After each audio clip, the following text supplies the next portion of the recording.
Salut à tous la team OL, Thomas M Show pour OL Fan TV. Très heureux les gars de vous retrouver pour une nouvelle vidéo débrief d'après-match. Match encore une fois catastrophique. Catastrophique non seulement dans le résultat, même si ça aurait pu être pire, mais catastrophique dans le jeu. Et ça c'est une véritable constante depuis le début de la saison, depuis que Silvinho est arrivé. On s'attendait bien évidemment à mieux après le départ de Bruno Genesio. Et forcé de constater que plus les matchs passent, plus les performances deviennent de plus en plus cataclysmiques.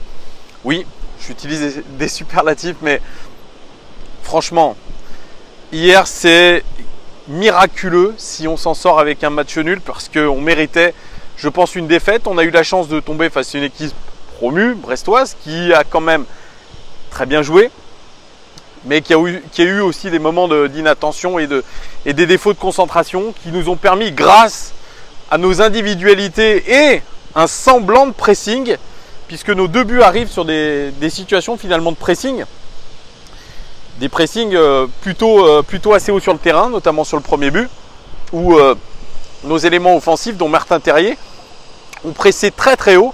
Et bien évidemment, quand vous récupérez le ballon un petit peu haut, c'est beaucoup plus dangereux pour l'adversaire et il y a une possibilité plus grande de marquer un but. C'est ce qui s'est passé. Même chose sur le but de Maxwell Cornet, qui au final, avec une récupération assez haute de Lucas Touzard, qui envoie directement sur Maxwell Cornet, qui, grâce à un petit peu de réussite, oui aussi, met ce deuxième but lyonnais. Mais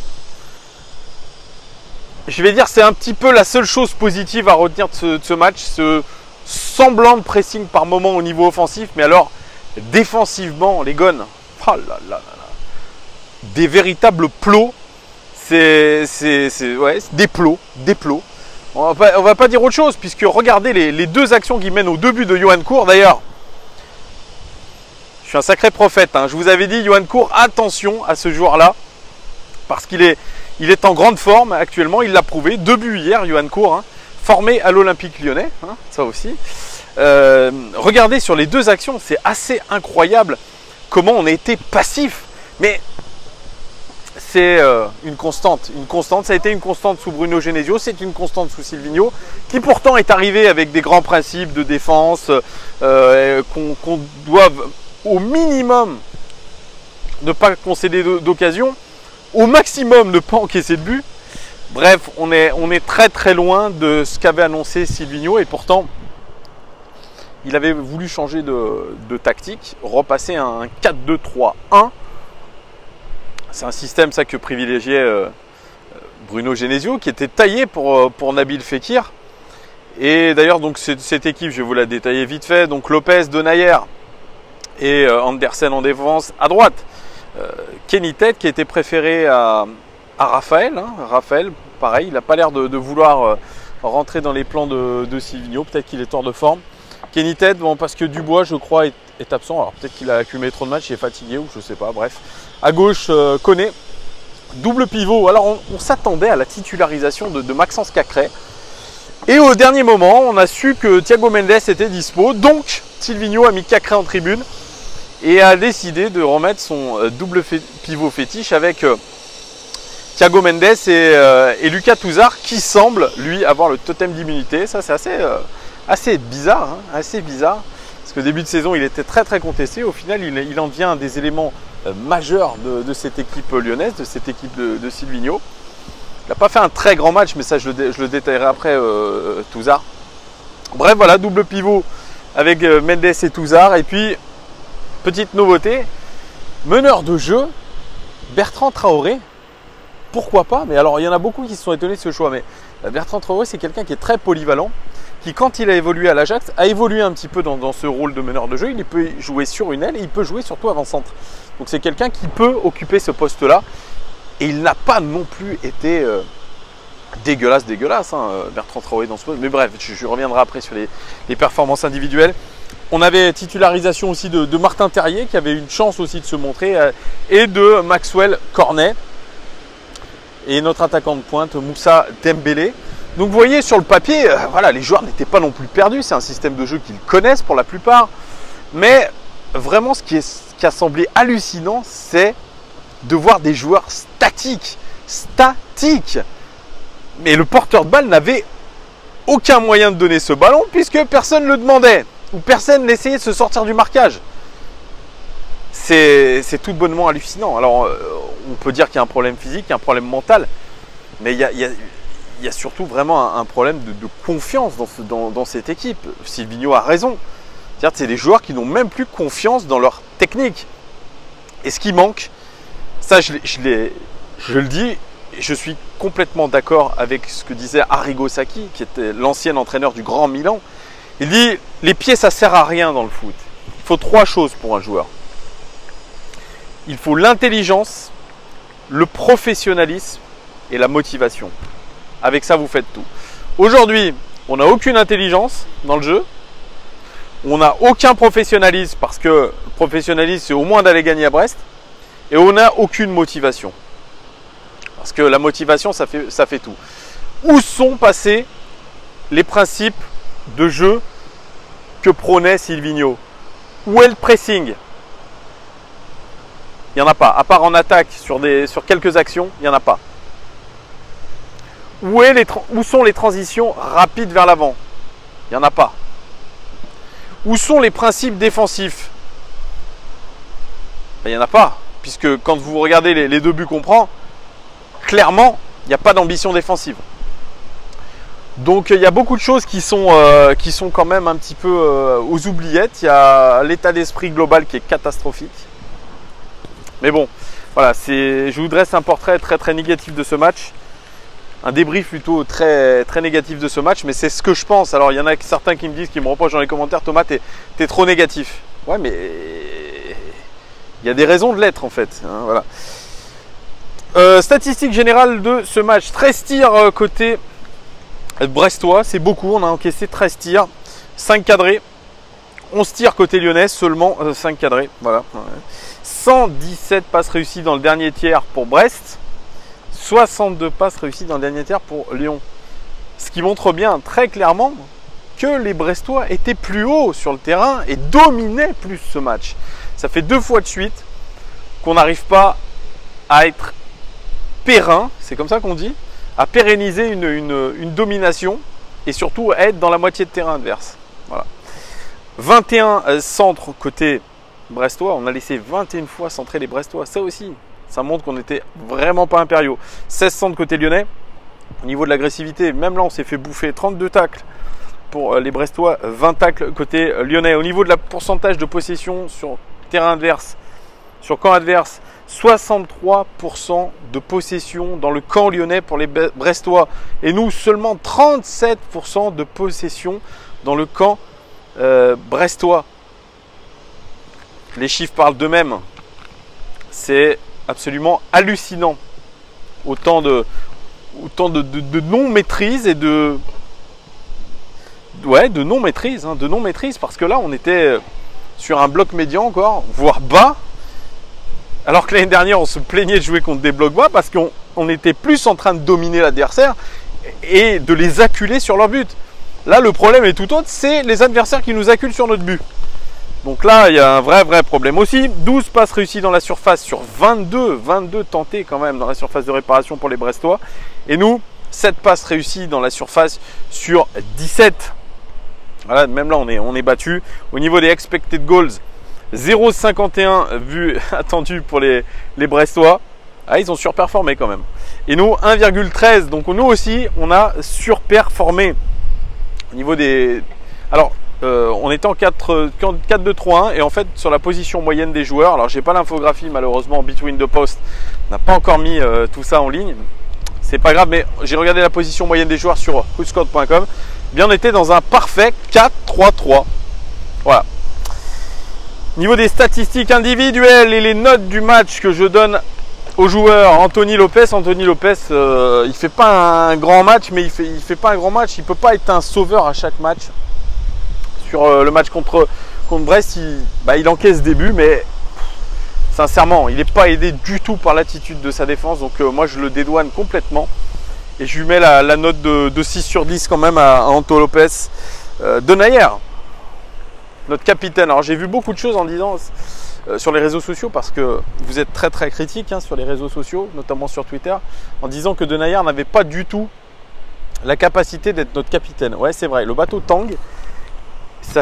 Il a été désigné capitaine de notre équipe, mais là le bateau tangue et je vois qu'il tangue encore plus. Et que lui, il n'a pas l'air d'insuffler quelque chose à ses coéquipiers. Toujours dans l'attitude, dans le body language, il n'est pas très positif. Et surtout, moi je le trouve trop mou par rapport à ce qu'il devrait faire. Je ne sais pas vraiment s'il a les épaules pour être capitaine. C'est là où on voit la force de caractère d'un joueur dans ces moments difficiles. En tout cas, le deuxième but, il est pour lui quand même. Hein. Ouais, il est pour lui hein, le deuxième but. Hein. Donc voilà, il défend mal, il est trop passif. 86 passes réussies sur 93 pour Denayer, mais beaucoup de passes latérales. Et 8 dégagements, record du match tout simplement. 8 dégagements déjà pour Denayer. Ça montre très clairement qu'on a été quand même victime d'un sacré assaut de la part du Stade Brestois. Andersen. Ah oui, je lui ai pas mis la note à Denayer. Je lui mets la note de 4 sur 10. Andersen, qui avait été plutôt pas mauvais encadré de Marcelo et de Denayer contre le Paris Saint-Germain. Mais là, une nouvelle fois, une prestation terriblement neutre. Quelquefois très passif, des relances un peu dans l'axe, même des têtes dans l'axe, hein, pour vous dire. Des têtes dans l'axe, des relances dans l'axe, quoi. Hein, donc des trucs qui peuvent être très très dangereux. Andersen, c'est 87 passes réussies sur 100 tentés. C'est le record du match. Mais franchement, le nombre de ballons latéraux, que ce soit Denayer, que ce soit Tété, que ce soit Lopez, des balles en arrière ou latérales, c'était, je pense, 90% de ses passes. Quelques passes vers l'avant. Oui, il a essayé 2-3 fois, mais alors maximum. Mais voilà, ça aussi, très peu de prise de risque, beaucoup de latéralité. Il va falloir vraiment que lui aussi se bouge. Hein. 3 attaques réussies et 7 dégagements. Additionner 8 plus 7 dégagements pour notre défense centrale, ça montre vraiment qu'on a subi les assauts. On a subi les assauts du Stade Brestois. Stade Brestois qui est promu, les gones. Promu. C'est ça qui est affligeant. Kenny Tête, 55. Andersen, je lui mets la note de 4 sur 10 lui aussi. Voilà. Kenny Tête, 55 passes réussies sur 69. Moyen. 2 passes clés, record côté lyonnais dans ce match. 1 centre réussi sur 4, record côté lyonnais dans ce match. 3 dribbles réussis sur 3. 5 tacles réussis, record côté lyonnais dans ce match. 2 interceptions, record côté lyonnais dans ce match. Et 5 dégagements. C'est plutôt un bon match de la part de Kenny Tété qui a été solide sur son côté. Qui a été solide défensivement, un peu moins bon offensivement. Mais il a quand même tenu la baraque, Kenny Tété. C'est l'une des rares satisfactions pour moi côté lyonnais. Voilà, et ses statistiques sont plutôt pas mal du tout. Donc je lui mets la note de 6 sur 10 à Kenny Tête.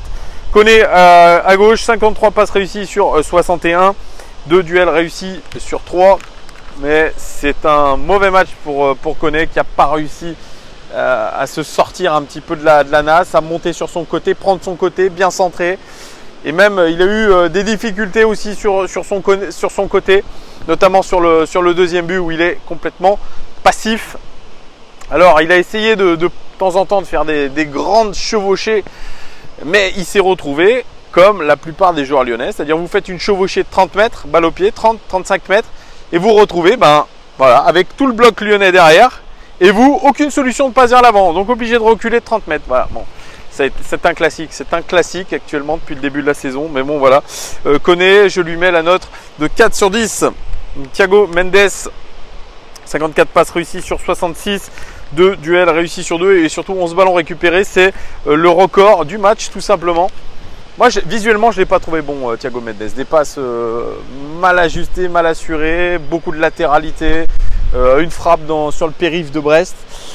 Mais 11 ballons quand même récupérés, ça c'est une statistique intéressante parce que ce qu'on demande d'un milieu de terrain défensif et surtout d'une sentinelle, c'est de la récupération de ballons. De la relance aussi propre, mais de la récupération de ballons. Donc il a été au niveau statistique, c'est démontré.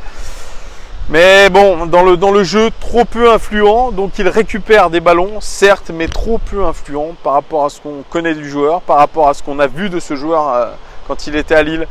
C'est un mauvais début de saison, hein, tout simplement pour Thiago Mendes, qui ne sait pas vraiment son rôle, je pense, sur le terrain. Il ne comprend pas trop son rôle. Je lui mets la note de 5 sur 10 à Thiago Mendes, qui était incertain pour ce match. C'est peut-être parce qu'il se sentait pas trop bien, mais bon, quand vous le mettez titulaire, c'est que vous pensez que le joueur est à 100%. Voilà, donc ça aussi c'est de la faute de Silvinho. Traoré, titularisé, je vous l'ai dit, comme meneur de jeu. 2 duels aériens offensifs réussis sur 3, c'est le record du match tout simplement. Il a été très très bon de la tête. Ça on l'avait pas vu dans ce rôle-là, où il part de loin et puis paf, il va mettre un grand coup de tête. Franchement, il a une super détente, Traoré. Il a mis 2 têtes, dont une sur le poteau. Franchement, il fallait le faire, hein. Donc, il a été plutôt performant dans ce domaine. Il a eu une occasion aussi en début de match où il a enroulé sa frappe, mais malheureusement, Gauthier Larseneur, le gardien brestois, l'a détourné.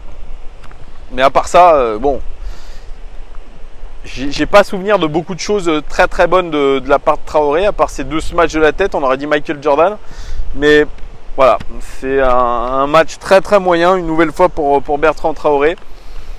Voilà, dans un rôle non pas de meneur de jeu, parce qu'il n'a pas mené le jeu, qu'il a été plutôt dans le rôle d'un ailier et d'un voltigeur. Je lui mets la note de 5 sur 10 à Bertrand Traoré. Martin Terrier, qui avait la chance de se montrer, 2 passes clés, c'est le record côté lyonnais dans ce match. 3 duels réussis sur 3, 2 interceptions, record côté lyonnais dans ce match. Moi je l'ai trouvé pas mauvais, surtout en première mi-temps. C'est lui qui fait le pressing, hein, pour l'ouverture du score de Moussa Dembélé. Volontaire Martin Terrier, mais est-ce que ce poste d'ailier gauche lui correspond? Ça, franchement, je reste persuadé que c'est un joueur d'axe. Limite, il aurait pu jouer à la place de Traoré dans ce 4-2-3-1, un peu en meneur de jeu, derrière l'attaquant de pointe. Mais non, je maintiens que c'est pas un joueur de côté, c'est pas un ailier de débordement, c'est un joueur qui a du coffre, mais c'est un joueur qui doit jouer dans l'axe et c'est un joueur qui devrait se procurer des occasions de but. Parce qu'il est très bon, vous avez vu 2 passes clés quand même. Il est très bon pour voir le jeu, il a une bonne vision du jeu, mais il est très bon aussi dans la finition quand il est en confiance. On l'appelait le chirurgien, hein, à l'entraînement, hein, quand même. Hein. C'est un joueur qui, quand il a vraiment beaucoup de confiance, il est capable de mettre de super buts. Donc je pense qu'il est mal utilisé, encore une fois, Martin Terrier, c'est pas son poste de prédilection. Voilà, il faudrait plutôt le mettre dans l'axe, mais bon, vous avez du Dembélé, vous avez du Depay, et il passe bien sûr dans la hiérarchie. Voilà, Martin Terrier, je lui mets la note de 6 sur 10 quand même. Voilà. Maxwell Cornet, qui avait l'occasion lui aussi de se montrer, qui réclamait du temps de jeu. Un centre réussi sur 4, record côté lyonnais dans ce match, c'est faible. 4 duels réussis sur 6, record du match tout simplement. Ça, c'est une belle stat. Et puis surtout un but. Maxwell Cornet qui n'a pas tout fait bien, hein. Il a fait du Maxwell Cornet, hein. Beaucoup de pertes de balles, beaucoup d'approximation. Et puis un but chanceux, mais il y a un but quand même, parce qu'il faut le faire, hein.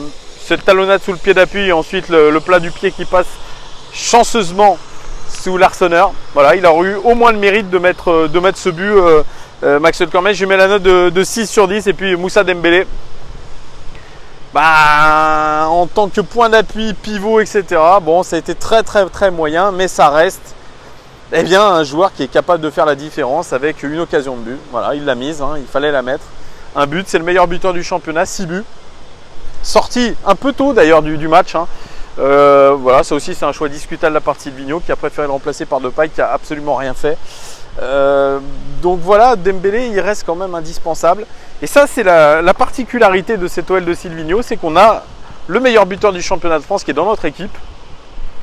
Et une équipe qui est complètement aux abois et qui se base encore sur ses individualités pour faire la différence, sur quelques coups d'éclat. Voilà, on a été encore une fois assez réaliste, hein, puisqu'on a été en surperformance. Donc on a été quand même plutôt réaliste par rapport à la qualité de nos occasions. Heureusement, parce que hier c'était vraiment très très compliqué dans le jeu. Silvinho dit que la confiance elle reviendra en gagnant des matchs. Mais oui, ces matchs-là, on est incapable de garder le score. On mène 2-1, fait le plus dur. Mais moi j'étais persuadé, je pense que les joueurs, si j'en suis persuadé, les joueurs aussi en sont plus persuadés que moi, c'est qu'ils savent très bien qu'ils ne vont pas tenir ce match. Ils ne vont pas tenir le résultat. Et l'adversaire le sait, donc franchement j'ai bien regardé. À partir de la 75e minute de jeu, on a abandonné le ballon et on s'est laissé bouffer par Brest. Hallucinant. On a laissé le ballon à Brest, on les a laissés manœuvrer et on a dégagé les ballons. Ouais, sauf qu'à un moment donné, votre passivité, le fait que vous êtes dans la peur, et ben voilà, vous encaissez le but. Combien de fois, ça, les saisons précédentes, ça nous est arrivé? Je ne les compte même pas. Ça, c'était une des carences de Genesio. C'était de ne pas réussir à tenir un score. Enfin, je dis Genesio, les équipes de Genesio, elles avaient cette trouille au ventre. Ça, c'est aussi, ça fait partie de l'OL. Alors, Silvino, il dit, bah, mon but, c'est de redonner confiance aux joueurs. Mais comment tu vas faire? Comment tu vas faire? Comment tu vas faire aujourd'hui? On a l'impression vraiment il y a quelque chose qui s'est cassé dans l'équipe. Il y a quelque chose, il y a un truc qui, je sais pas. Je peux pas vous dire, je suis pas en interne, je sais pas ce qui se passe, mais il y a quelque chose qui s'est cassé. Est-ce que c'est le coach qui n'arrive pas à être compris? Est-ce que ça part dans toutes les directions? Est-ce que les joueurs ne comprennent pas le rôle qu'ils ont sur le terrain? De même pas être capable d'enclencher un pressing collectif, ça c'est inquiétant. Ça c'est inquiétant. Parce que la base du foot, c'est le pressing. D'ailleurs, je le répète, sur les 2 buts qu'on a marqués, c'est 2 pressings très haut sur le terrain. Donc, preuve que ça marche. Mais on est incapable d'organiser un pressing et même d'organiser du jeu avec des déplacements plus ou moins voulus.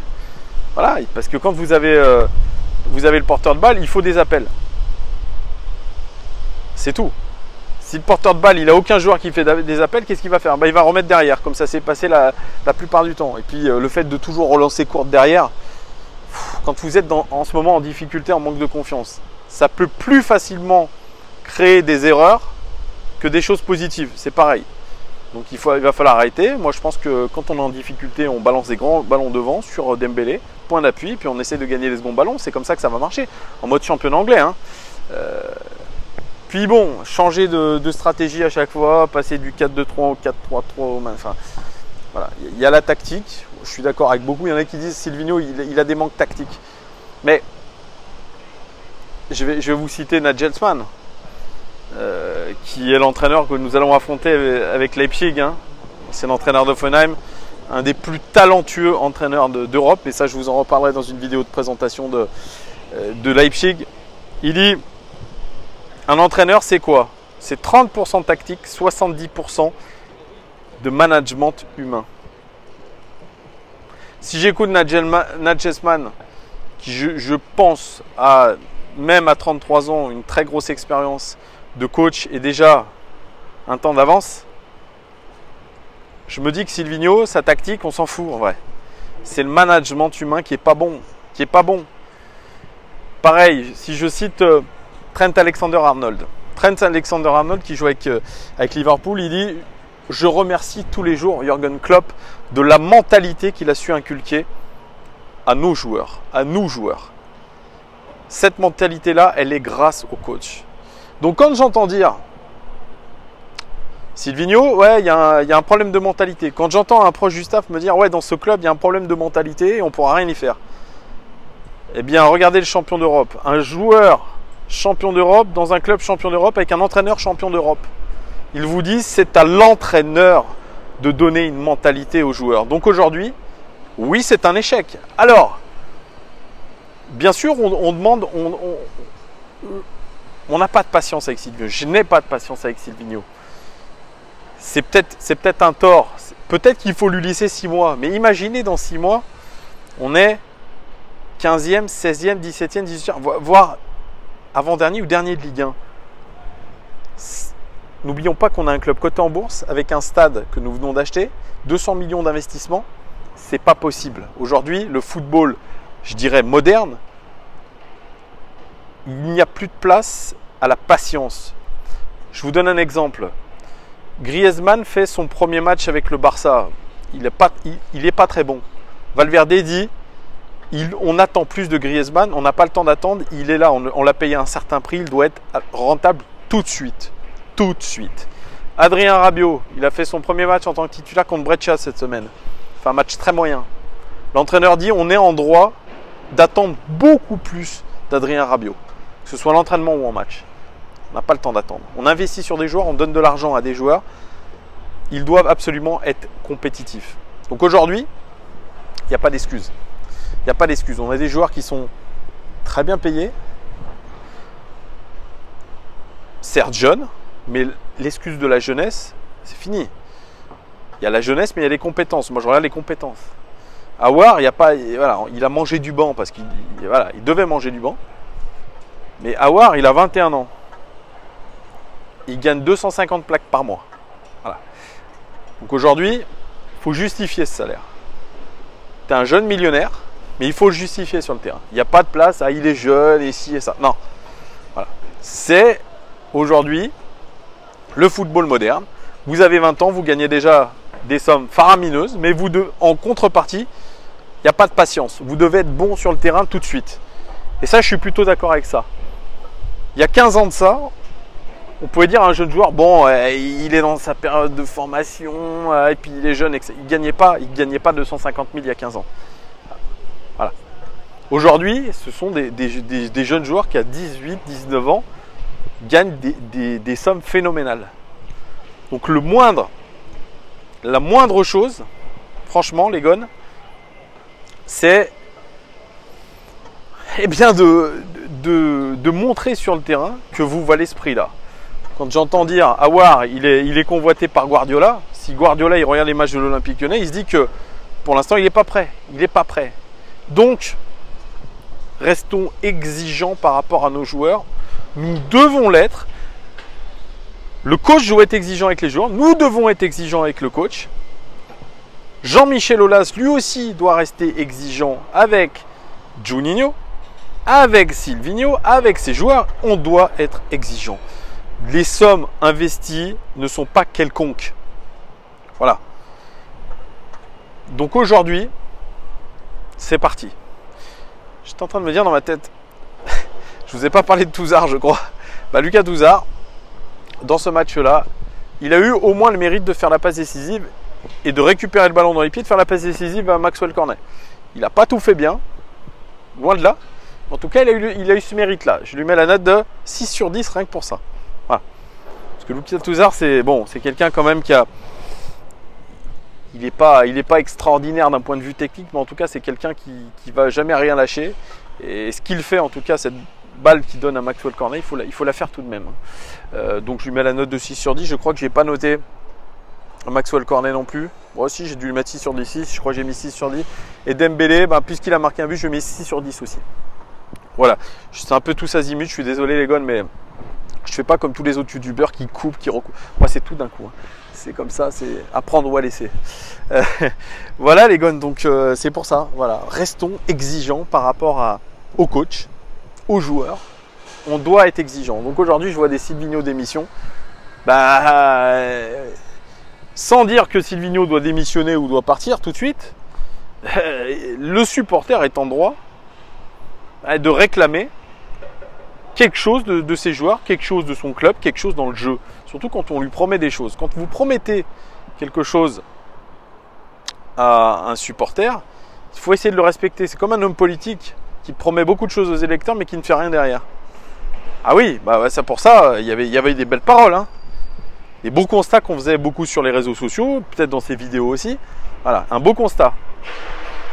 Des bonnes pistes. Mais alors, si vous n'arrivez pas à les mettre en place, vous passez pour un menteur. Et pour un malhonnête. Et aujourd'hui, je pense que même après quasiment 10 matchs, je crois que beaucoup de supporters, dont moi, s'estiment victimes de malhonnêteté. Voilà. Et j'en veux pas seulement à Silvinho, Juninho, etc. J'en veux aux joueurs qui sont malhonnêtes avec nous. Qui sont malhonnêtes. Voilà. Parce que vous pouvez avoir des difficultés, mais manque de motivation, manque de professionnalisme et manque d'intelligence, parole de Saki, ça c'est non. Ça c'est non. On ne peut aller nulle part. Donc là, oui, il y a un match contre Nantes qui arrive, qui va être très très dur. On va pas se mentir, ça va pas être un match facile à gagner. Mais il y a un autre match encore plus difficile, contre l'une des meilleures équipes d'Europe actuellement, qui est Leipzig.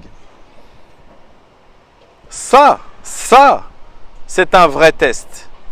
Et si tu n'es pas motivé Si tu n'es pas capable de faire preuve de motivation, d'intelligence et de professionnalisme dans une compétition comme ça, contre une équipe comme ça, eh bien tu mérites de perdre, tu mérites de sortir de la compétition et de t'excuser devant tes supporters. Et même, je vais dire autre chose, rends l'argent, tu ne le mérites pas cet argent. Je vous fais une comparaison aussi avec le match que j'ai vu hier, PSG Reims. J'ai vu une équipe rémoise superbe, dans l'envie, dans la motivation, dans le professionnalisme. Ça, ce sont des vraies équipes. C'est une équipe de milieu de tableau de Ligue 1, mais franchement, ce qu'elle a montré hier, c'est 10 fois plus que ce qu'a montré l'Olympique Lyonnais. Voilà. Donc on peut parler de tactique, on peut parler de ce qu'on veut. On parle aussi du cœur, l'envie de jouer avec le cœur, les gars. Ça fait 30 minutes que je parle, je sais, c'est un peu long. Et à contrario, vous avez une équipe du Paris Saint-Germain qui joue sur ses lauriers, et notamment Layvin Kurzawa, qui a joué son match contre Reims comme il s'est entraîné à la mi-temps du match contre Lyon, en dilettante. Et voilà, ça a donné ce résultat-là d'un joueur qui était en train de trottiner, les gars. Trottiner sur le terrain, qui n'a pas du tout fait preuve de professionnalisme, ni de motivation, ni d'intelligence. Donc ça maintenant, ça sera mes 3 mots-clés. Voilà. Il y a une différence. De toute façon, les gars, quand vous ne pouvez pas tricher au foot. Si, vous pouvez tricher, vous pouvez acheter les matchs, vous pouvez vous doper. Mais si vous faites les choses correctement, vous ne pouvez pas tricher. Voilà. C'est tout ce que j'avais à vous dire. Dites-moi vous en commentaire ce que vous avez pensé du match. Est-ce que vous êtes d'accord avec moi ou pas? Lâchez-vous. Et je vous dis à très vite pour l'avant-match du match contre Nantes. À très vite les gars. Ciao!